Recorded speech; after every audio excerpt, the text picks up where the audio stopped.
La respiration qui s'accélère, le cœur qui se serre, et l'envie de fuir tous les regards pour aller loin. Très loin. C'est ce que tout le monde ressent sur scène, absolument tout le monde. Alors comment ça se fait que si tout le monde ressent ça, il y en a qui sont juste tétanisés par la peur et d'autres qui jouent si merveilleusement bien? C'est vrai ça, pourquoi? Parce que chez les musiciens, comme dans tous les domaines, il y en a qui sont faits pour exceller, ceux qui dépassent tous les autres. Et qu'est-ce qui les différencie eux du commun des mortels? C'est ce qu'on va voir dans cette vidéo.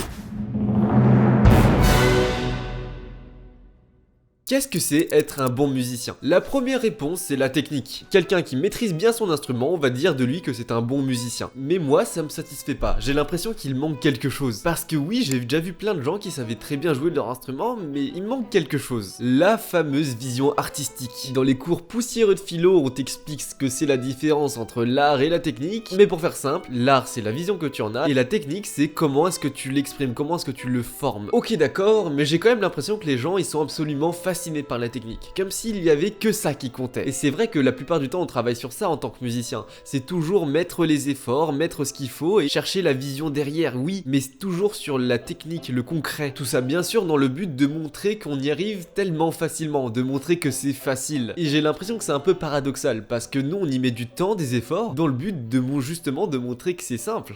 C'est bizarre, non? Et je vais pas te le cacher, pour moi ça m'a toujours un peu interrogé. Parce que oui, quand je galère, j'ai envie que ça se voit, j'ai envie qu'on voit les batailles, l'adversité. Sauf que je me rends compte que c'est pas comme ça que ça fonctionne l'art. Et je trouve que c'est très proche de la philosophie ou même des religions. On a une vision qui est assez spéciale. On sépare deux choses qui sont normalement reliées, l'âme et le corps. D'un côté, on va dire que toutes les qualités sont du côté de l'âme et tous les mauvais défauts sont du côté du corps. Et en musique, c'est pareil. Tout ce qui est beau, c'est du côté de l'art et la technique, bah on l'en veut pas. On la met sous le tapis, on la cache. Mais au final, être un bon musicien, c'est juste faire valoir sa vision artistique. Mais oui, je suis d'accord avec toi, c'est un peu flou. Pour moi, ce que je cherche, c'est plutôt avoir le mot juste. Tu sais, quand tu parles avec quelqu'un et que t'as l'impression que chaque mot résonne en toi. La musique, c'est ça. Tout doit être placé au bon endroit. Tout doit être placé au bon endroit. Les bons mots, la bonne justesse, la bonne intonation. Être un bon musicien, c'est ça. Le débat de l'inné et de l'acquis, c'est un peu une fraude. Comme je te le disais tout à l'heure, la technique, c'est ce qu'on va cacher sous le tapis. Alors quand on voit des gens hyper talentueux qui ont passé leur vie à faire ça et qu'on compare ça à notre travail laborieux,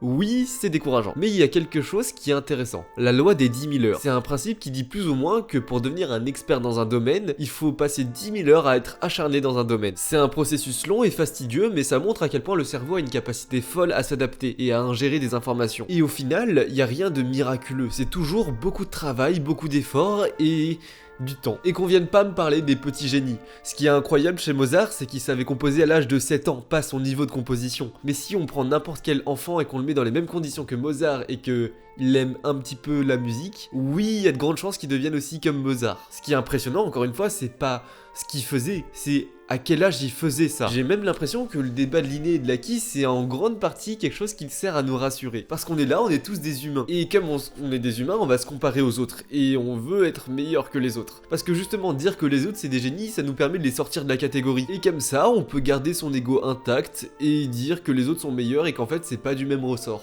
Mais si on veut être sérieux 2 minutes, en fait, on est tous égaux. Il y a personne qui est né avec un piano ou qui savait chanter déjà parfaitement. Tout s'apprend. Après, bien sûr, on a des visions, des manières de faire un peu différentes, et c'est ça qui est intéressant. Mais tout s'apprend. Est-ce que tu t'es déjà senti illégitime de créer ou le syndrome de l'imposteur? Je vais pas te le cacher, moi je l'ai beaucoup ressenti. Et que ce soit quand je fais de la musique, ou même quand je suis là, en train de te parler devant une caméra, c'est quelque chose que je ressens. Mais justement, il y a quelque chose que je voudrais te partager là-dessus. Pour progresser dans quelque chose qui nous tient à cœur, on va toujours rencontrer des choses inconfortables.